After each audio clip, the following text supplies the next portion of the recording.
Bon, les amis, c'est intéressant.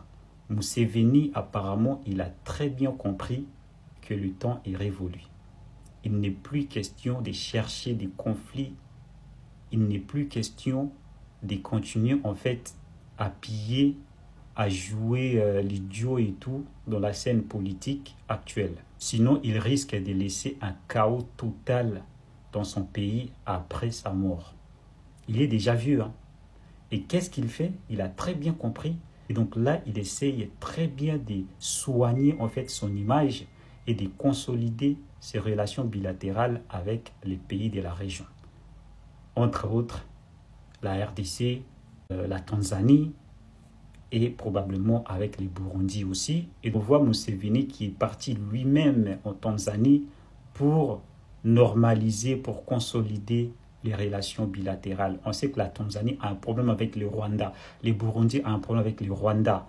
La RDC a un problème avec le Rwanda. Lui, il a compris.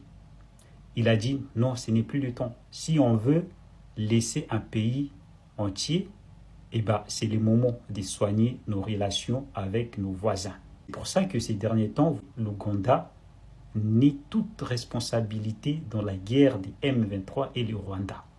Ils ont recadré même Corneille Nangaa, tout ça, et ils n'hésitent pas à dire officiellement partout où ils vont que voilà, nous sommes partenaires de la RDC, nous travaillons en collaboration officiellement. Et le fils de Museveni ne parle plus de la RDC comme si c'était de la blague.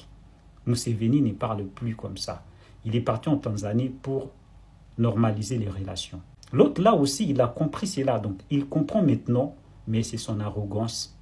Il veut toujours laisser son peuple en ignorance pour sa gloire. Il sait très bien qu'après lui, donc ça pourrait chauffer. Déjà à l'état actuel, presque toute l'Afrique commence à détester les Rwandais.